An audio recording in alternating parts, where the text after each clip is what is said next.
Subscribe करें हमारे YouTube channel साधना gold को और पाएं वीडियोस सबसे पहले। बेल आइकन दबाना ना भूलें। अंजना मैया की तपस्या से बाबा खुश हुए। आशुतोष औढ़र दानी और मैया के सामने प्रकट हुए। अंजना क्या चाहिए? बाबा आपके ऐसा राम भक्त बेटा हमको चाहिए, जो राम जी की सेवा में पूरा तन लगा दे, ऐसा पुत्र चाहिए।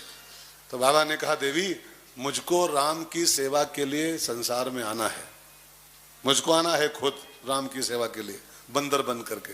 तो ऐसा करता हूं, मैं ही तेरा बेटा बन के आऊंगा राम की सेवा के लिए। वो मेरा ही अंश होगा, मेरा ही पुत्र होगा, लेकिन वो मैं ही तेरा बेटा बन के आऊंगा, मैं ही मेरा बेटा बन के आ जाऊंगा, तेरे गर्भ से पैदा हो जाऊंगा। ठीक है ना? लेकिन इसके लिए तुमको थोड़ा वेट करना होगा। कितना? का अयोध्या में एक यज्ञ होने जा रहा है। अयोध्या में उस यज्ञ से खीर निकलेगी।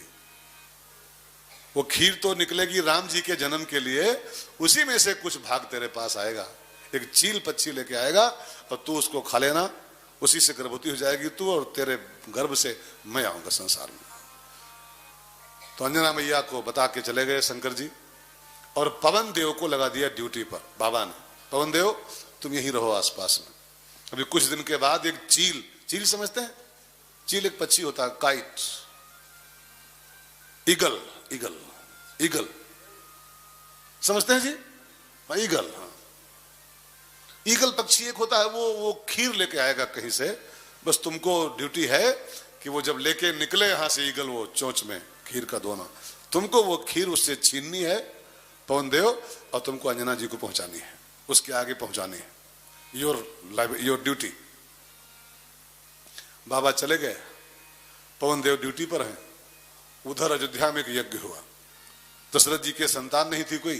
दशरथ जी के संगी ऋषि को बुलाया गया और पुत्र काम शुभ यज्ञ करावा, पुत्रेष्ठ यज्ञ अयोध्या जी में हुआ। और आप जानते हो कथा, उससे खीर निकली, यज्ञ से खीर आई। वो खीर महाराज जी को दी गई, दशरथ जी को, ये खीर ले जाओ, 3 रानियों को बांट दो, तुम्हारे पुत्र होंगे, 4 बेटे होंगे।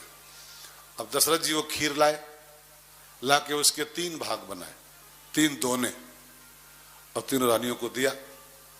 सुमित्रा, कैकेयी, कौशल्या को दिया, इसको खाओ, प्रसाद है, तुम्हारे पुत्र होगा।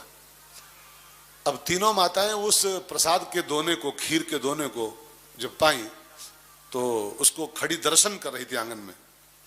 प्रसाद का नियम होता है ना कि प्रसाद तुरंत नहीं खाना चाहिए। प्रसाद कोई भी पाओ ना, तुरंत मत खाओ उसको, 1-2 सेकंड उसको हाथ पे लेके उसका दर्शन करना चाहिए, एक सेकंड के लिए। प्रसाद का एक अर्थ होता है। प्रसाद माने खाली वो केला संतरा नहीं, बूंदी नहीं।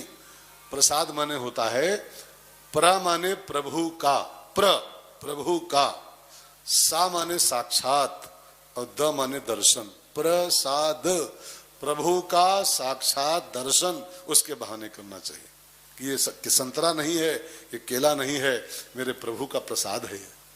तो उसको पाके तुरंत नहीं खाना चाहिए, 1-2 सेकंड उसको दर्शन करना चाहिए। तो तीनों माताएं जब वो प्रसाद पाई, तो आंगन में लिए दोना खड़ी थी, वो दर्शन कर रही थी। इतने में वो ईगल आ गया, उड़ता हुआ कहीं से आया, और सुमित्रा जी के हाथ का दोना झपटा, बीच में खड़ी थी वो, मारा पंजा और दबा ले गया पंजों में, और वो दोना लेके उड़ता उड़ता उड़ता उड़ता जा रहा था। वो गंध मादन से गुजर रहा था, जहां अंजना मैया तपस्या कर रही है।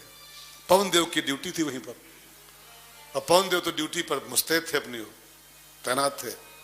देखा ईगल आ गया, वो लेके दोना मारा, झोंका उसकी चोंच पर, पंजों पर, दोना छीन लिया, और छीन के उसको आहिस्ता से उतार के लाए, अंजना जी के आगे उसको धर दिया, देवी खाओ इसको।